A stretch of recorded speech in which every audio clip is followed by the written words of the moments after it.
के बीच छिड़ी जंग विनाशकारी होती जा रही है। इजरायल ने हिजबुल्लाह पर दो तरफा कार्रवाई की है। एक तरफ लेबनान में हिजबुल्लाह के ठिकानों पर एयर स्ट्राइक जारी है, तो दूसरी ओर इजरायली सेना जमीनी कार्रवाई भी कर रही है।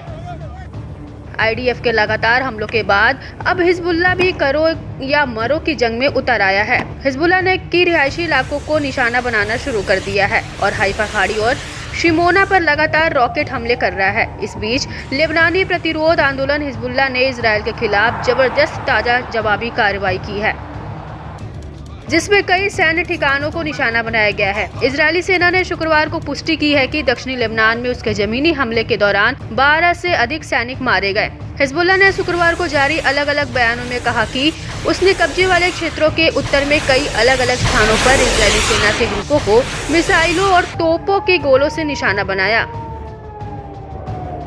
हिजबुल्लाह के एक बयान में कहा गया है कि इस्लामिक प्रतिरोध की इस मिसाइल और वायु सेनाएं उत्तरी कब्जे वाले फिलिस्तीन के भीतर सैन्य ठिकानों और बस्तियों को निशाना बनाना जारी रखती है, जिसकी तीव्रता हर दिन बढ़ती जा रही है। इस्लामिक प्रतिरोध की ओर से किए गए सभी सैन्य अभियान उच्च स्तरीय और जोरदार तरीके के साथ किए गए हैं, जो फ्रंट लाइन में तैनात लड़ाकों तक फैले हुए हैं। लड़ाकों ने लेबनानी क्षेत्र में घुसपैठ दिया है।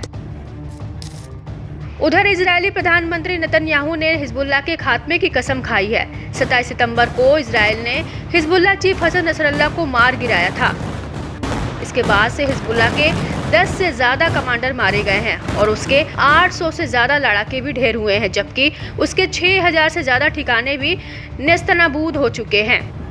हिजबुल्लाह के बयान में कहा गया है कि यह ध्यान देने योग्य है कि दक्षिणी लेबनान में जमीनी ऑपरेशन की घोषणा करने के कई दिनों बाद भी इजरायल की सेना के टैंक और सैन्य वाहन लेबनान में नहीं घुस पाई, क्योंकि उन्हें निशाना बनाए जाने का डर है। इसके बजाय उन्होंने गुप्त स्थानों पर तैनात कर दिया गया है।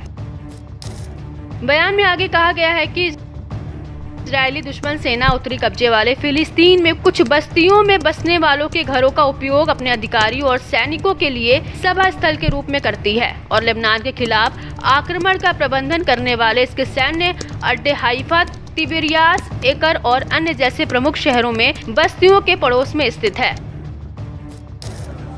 आपको बता दें कि इससे पहले हिजबुल्लाह ने कब्जे वाले गोलान हाइट्स, हाइफा और किरियात शमोना के खिलाफ हमलों की घोषणा की थी। इसने कहा कि ये हमले लेबनान के शहरों, गांवों और नागरिकों के खिलाफ इजरायल के हमलों के जवाब में और साथ ही गाजा में फिलिस्तीनियों और उनके प्रतिरोध के समर्थन में किए गए थे।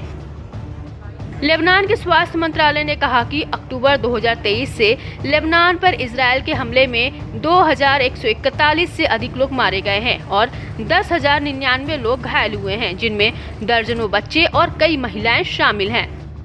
इजरायली हवाई हमलों से बचने के लिए बेरूत में लाखों नागरिक अपने घरों से भाग गए हैं। वहीं दूसरी ओर लेबनान के स्वास्थ्य अधिकारियों ने आपातकालीन बचाव दल और नागरिकों पर अंधाधुंध हमला करने के लिए इजरायल की निंदा की है। रिपोर्ट्स की माने तो बौखलाया इजरायल ईरान पर जल्द हमला कर सकता है। वह 180 मिसाइलों का जवाब देने के लिए योजना बना रहा है। दोनों देशों के संघर्ष पर नजर रखने वालों का अनुमान है कि इजरायल ईरान के सैन्य ठिकानों को निशाना बना सकता है। वह सबसे पहले ईरानी एयर डिफेंस सिस्टम और मिसाइल लॉन्चिंग बेस को टारगेट कर सकता है। इससे ईरानी सेना के हौसले पस्त हो सकते हैं, जिससे उन्हें पलटवार करने में मुश्किल आएगी। अब देखने वाली बात होगी कि हिजबुल्लाह की ओर से किए गए हमले में मारे गए इजरायली सैनिकों की मौत का बदला इजरायल कैसे लेता है।